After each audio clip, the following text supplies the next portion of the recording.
O que há é a blasfêmia do miserável a se acusar por cada uma das dolorosas recordações.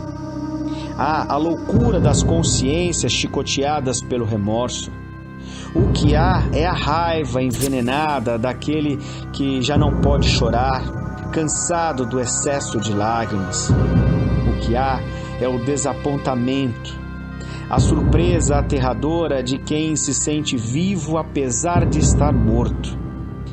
É a revolta, a praga, o insulto, os corações que o monstruoso castigo transformou em feras.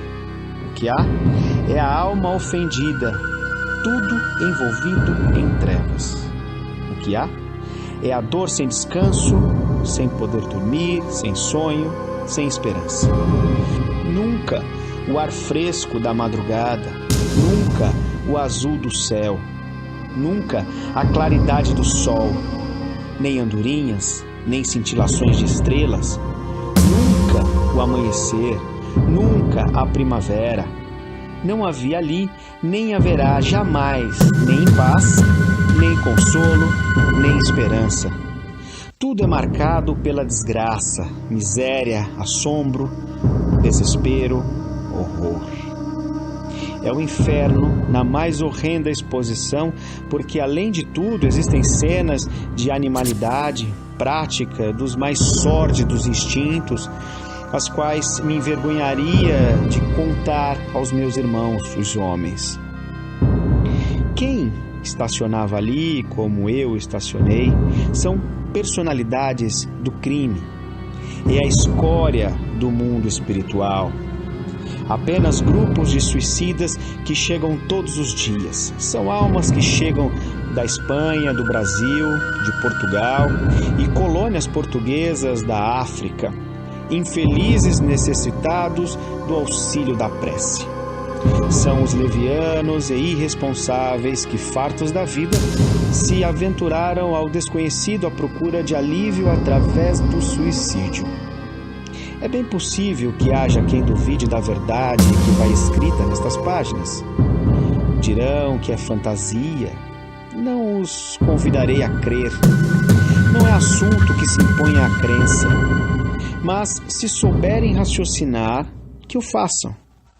Eu os convido, desejando ardentemente que não queiram conhecer esta realidade através dos canais do suicídio, canais cheios de trevas, aos quais me impus eu mesmo.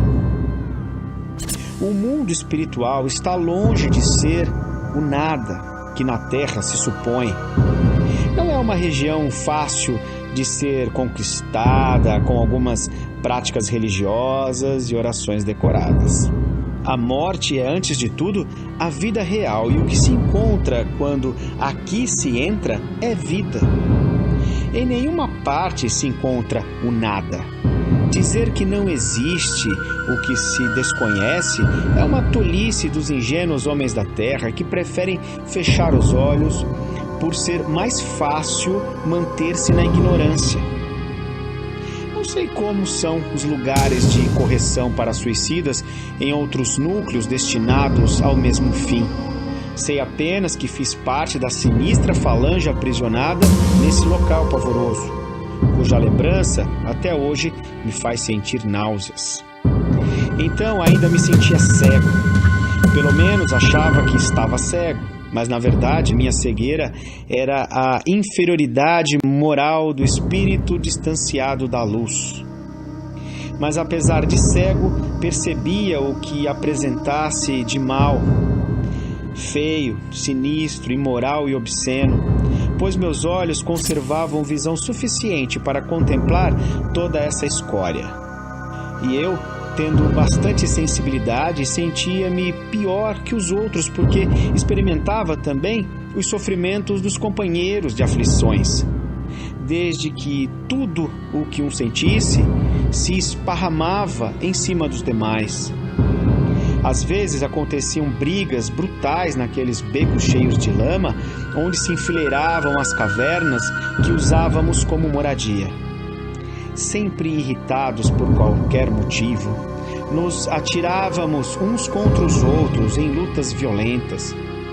Muitas vezes, ridicularizado e humilhado, me atirava como um selvagem contra o agressor e com ele rolava na lama que nos servia de seva espiritual. A fome, a sede, o frio, a fadiga, a insônia nos martirizava, como se ainda estivéssemos em nosso corpo de carne. A promiscuidade vergonhosa de espíritos que foram gente, tempestades constantes e inundações, mau cheiro, sombras eternas, ansiedade de nos ver livre de tantos martírios. Assim era o panorama que acompanhava os nossos mais dolorosos padecimentos morais. Não se podia ao menos sonhar com coisas bonitas, nem pensar coisas diferentes, nem mesmo recordar o passado era permitido aos que gostariam de assim fazer. Naquele ambiente superlotado de males, o pensamento estava aprisionado em torno de nós, só emitindo e recebendo vibrações tão negativas quanto o local onde nos encontrávamos. Envolvidos em tão enlouquecedora situação moral e espiritual, não havia quem pudesse atingir um único instante de serenidade para se lembrar de Deus e chamar por sua misericórdia. Não se podia orar, porque a oração é um descanso, uma esperança, um bem, e aos desgraçados suicidas um possível tão grande benefício, o benefício da prece. Não sabíamos quando era dia ou quando era noite, porque sombras eternas rodeavam as horas em que vivíamos. Perdemos a noção do tempo, sentíamos apenas uma triste sensação de distância do nosso passado, como se fizesse séculos que ali nos encontrávamos e dali não esperávamos sair. O mesmo desânimo que armou nossa mão para o gesto suicida nos dava a certeza de que ali estávamos para toda a eternidade. O tempo estacionou no momento exato em que fizeram tombar o nosso corpo para a morte. Daí para cá só existiam assombro, confusão, lágrimas, dores, remorso.